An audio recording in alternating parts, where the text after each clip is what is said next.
Hello, and welcome to American Catholic History, brought to you by the support of listeners like you. If you like this podcast and would like to support our work, please visit americancatholichistory.org/support. I'm Noelle Heaster-Crowe. And I'm Tom Crow. Today we're talking about Saint Teresa of Calcutta, more commonly known as Mother Teresa. Now, Mother Teresa wasn't an American, and she never lived in the United States, but she had an impact on this country in a number of ways. She really did. She came to the U.S. a number of times, mainly to establish houses of her order, the Missionaries of Charity, and she also gave a few talks and picked up some honors along the way. Right. She was given the Presidential Medal of Freedom by President Ronald Reagan in 1985. Our best president of the past 100 years, maybe even 150. I mean, there's an argument to be made.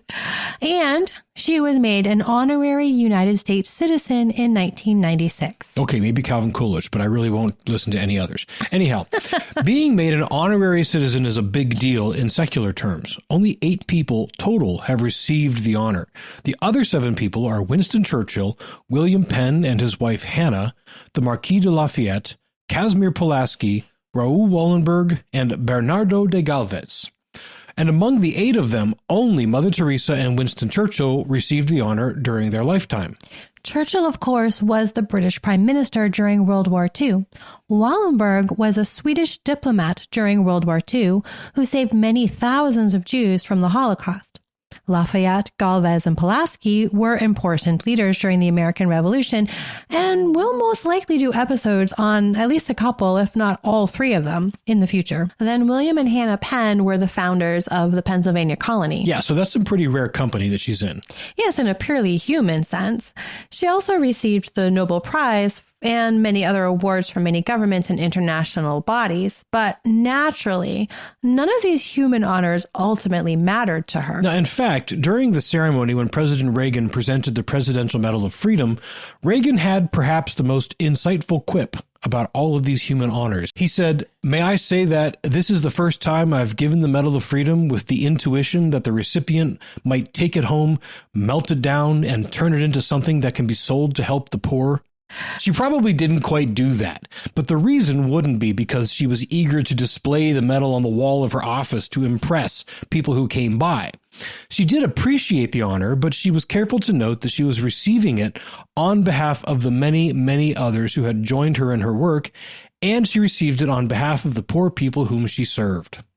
And the people whom she and her sister served were, and still are, the poorest of the poor and the most forgotten and marginalized of society. They provide care for the homeless, the orphan, the desperately ill, the woman who thinks prostitution is her only option, the people at the brink of death with no one and nothing around them. In their homes, which they operate in 120 countries around the world, they provide a loving atmosphere and as much human comfort and medical care as their resources can provide. For some of the people whom they help, the care these sisters provide may be the only tenderness and care the person experienced in their life before they die. Their mission is to treat each person who comes to them as though that person were Christ himself, beaten, bloodied, neglected, and despised, and they nurse that person as they would Christ. Now, I helped out once every other week at the Missionaries of Charity house in Washington, D.C. during my 3rd year in seminary. And I would just help clean rooms, prepare meals, and interact with the inmates, so not serious labor. But even in that very minimal exposure to the sisters, their work, their dedication to their mission, I had a very real sense that these women were engaged in a real battle of life against death. And I don't mean bodily death. That, of course, is a fact of bodily life. I'm talking about the life and death of the soul. I actually, when I lived in D.C., also helped out at that house myself. That house is one of 41 that the missionaries operate in the United States. But with all of the good work that Mother Teresa did, with all of the poverty, illness, suffering, neglect, and hatred that she saw, she identified only one thing as the, quote, greatest destroyer of love and peace, unquote, and that thing was abortion. She came back to this time and again in her American appearances. And she always did so within the context of everything else she was engaged in. She talked about the suffering, loneliness, illness, poverty, and violence in the world.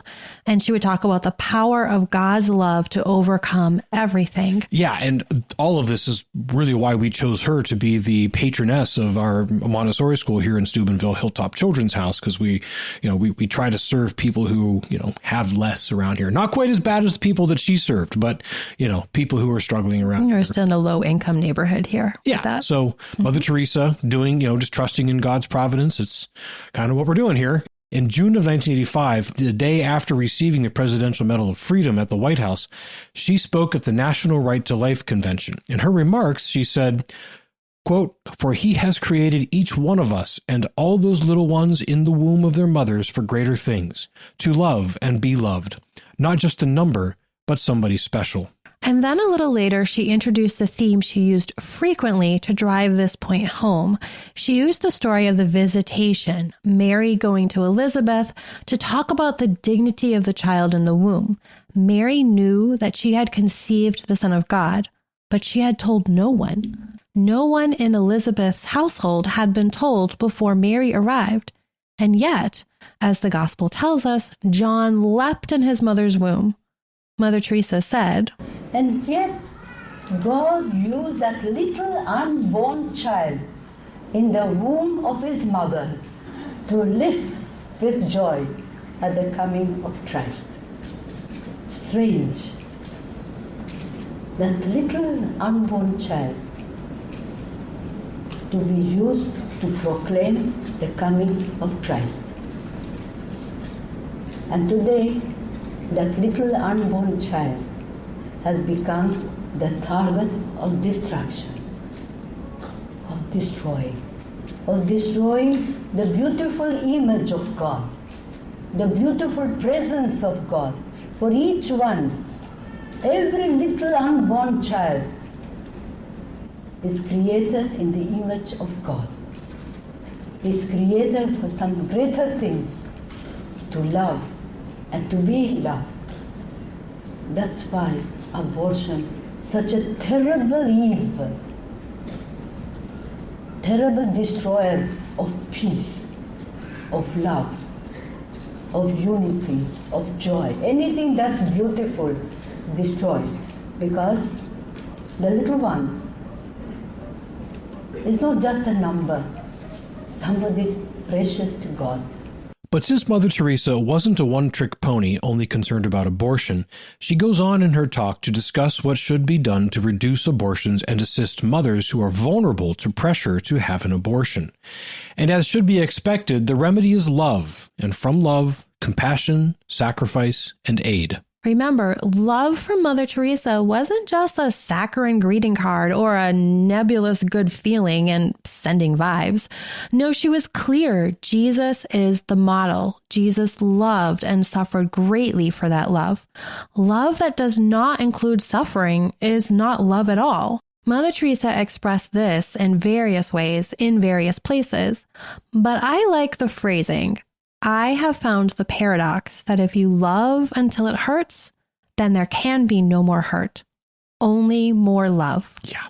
Mother Teresa covered all bases with abortion. For mothers facing unwanted pregnancies, the solution was to love the child and give it life, even if the child was given up for adoption afterward, because the pain of carrying the child and giving it up for adoption was a pain of love.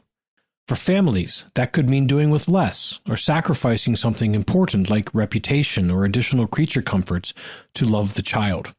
For fathers, especially those who did not intend to become fathers, that means loving the woman whom you impregnated and the child you produced, even if it means sacrifice and difficulty. Radical self-giving love was the answer. And is the answer, always. Always. Her talk was, of course, very well received by the audience of the National Right to Life Convention, and we'll link to the whole talk in our show notes at AmericanCatholicHistory.org. It's about a half hour long. But perhaps her more important talk was given 9 years later on February 3rd, 1994, when she spoke at the National Prayer Breakfast. Now, this wasn't the National Catholic Prayer Breakfast. This was the National Prayer Breakfast. This event frequently draws all sorts of powerful and influential persons, presidents, members of Congress, heads of agencies and organizations, powerful religious figures of all sorts. Many do go for the right reason, but there are plenty who just want to be seen and receive a patina of prayer to burnish their image. Yeah, the whole thing reminds me of a scene in a movie, In the Loop, which is a side-splittingly funny but very profane movie, and I cannot in good conscience recommend that anyone ever sees it. But at one point, a couple of the main characters are in the meditation room at the United Nations building. One of the characters, played by Peter Capaldi, drops a couple of bad words, and the other character, played by David Rash, his character doesn't swear at all, reprimands him, saying of the meditation room, "This is a sacred place. Now, you may not believe it, and I may not believe it, but by God, it is a useful hypocrisy." Now, that may be more cynical than charitable, but that scene always comes back to me when I think of these quasi-government-sponsored prayer events. But anyhow, at least in 1994, the National Prayer Breakfast was worthwhile.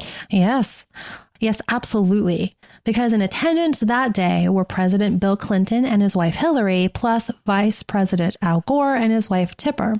The four of them were quite pro-abortion by this point, and Hillary had spent much of the previous year trying to push an overhaul of the nation's healthcare system, including greatly expanding government funding of abortion.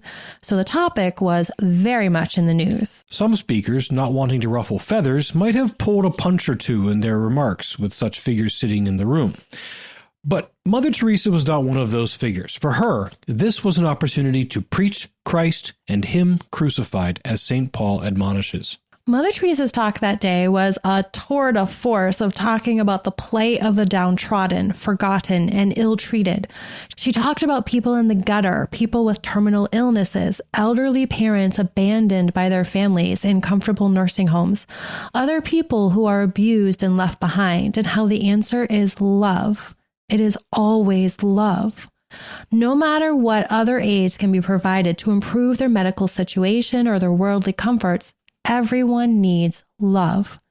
And the locus of love, the source and example of it, is God Himself. In her talk, she riffed on 1 John chapter 4, saying, quote, "St. John says that you are a liar if you say you love God and you do not love your neighbor. How can you love God whom you do not see, if you do not love your neighbor whom you see, whom you touch, with whom you live?"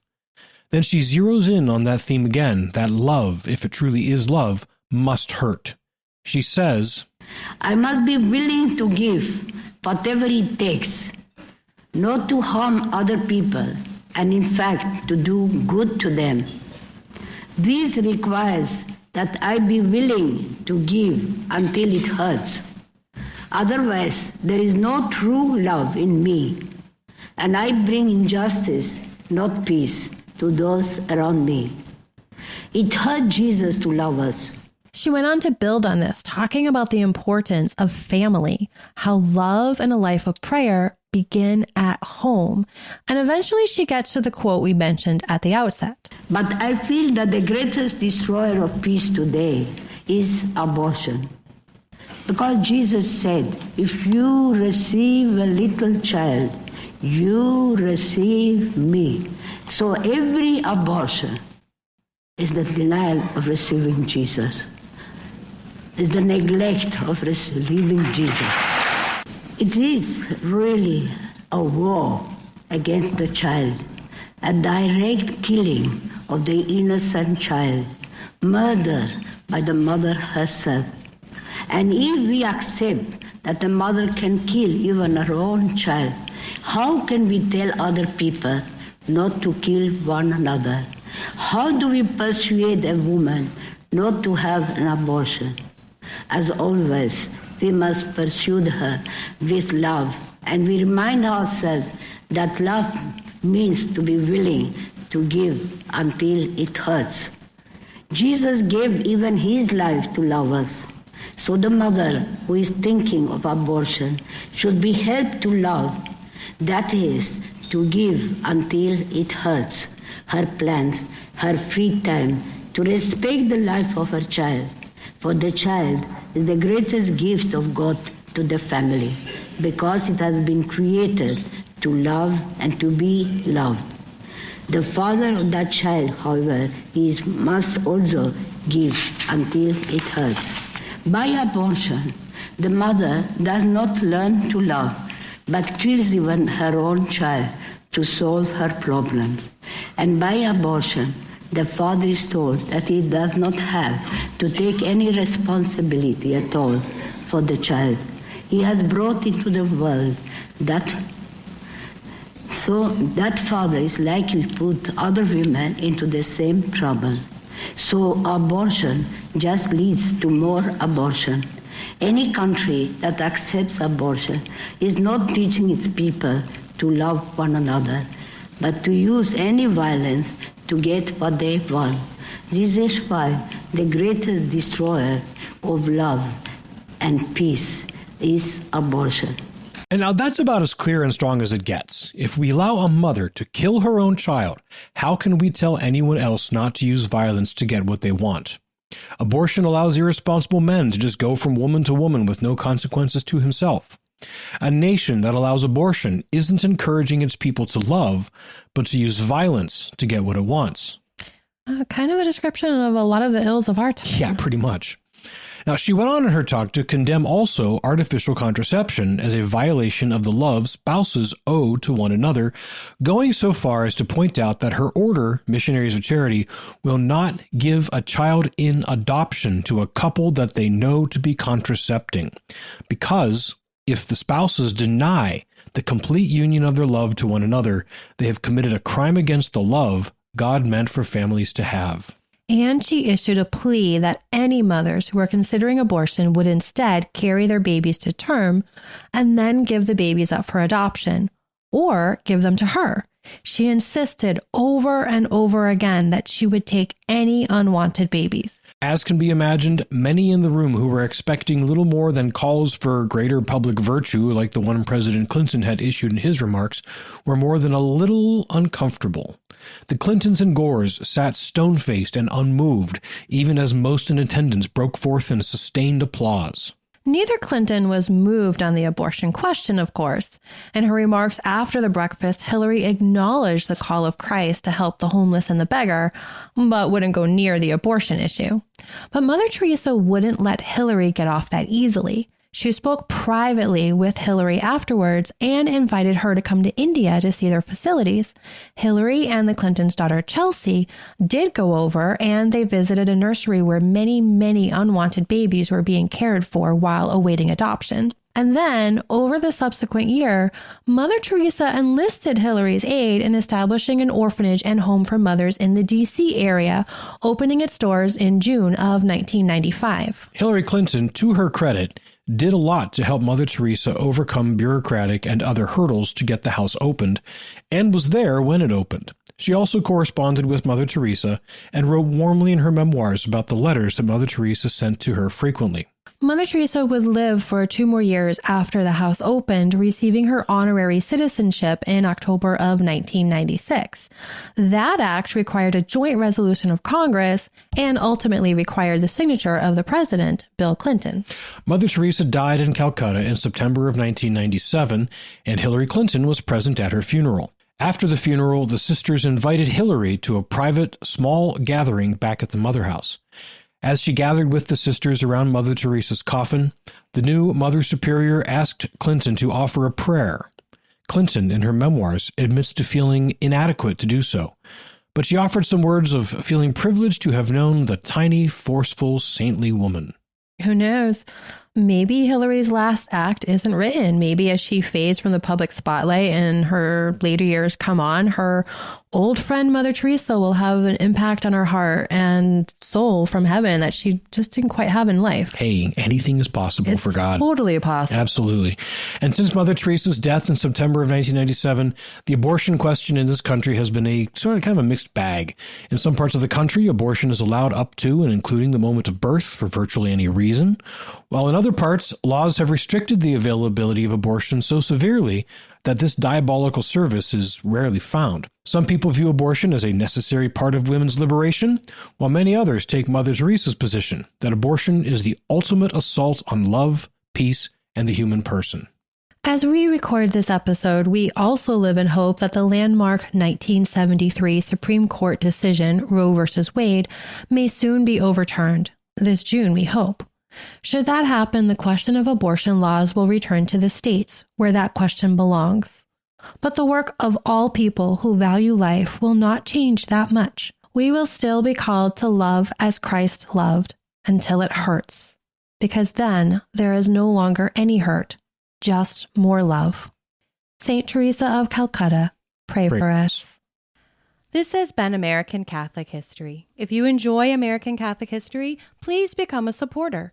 We've got great perks for supporters. Get information on how to become a supporter and the perks at americanCatholicHistory.org/support. Also on our website, sign up for our newsletter, learn more about today's topic, see about our pilgrimages, and find other great stories from American Catholic history. We also love the great reviews our listeners leave. Those and the 5-star ratings help others find us. You can email us feedback, questions, tips for episode topics, or other comments at feedback@americancatholichistory.org.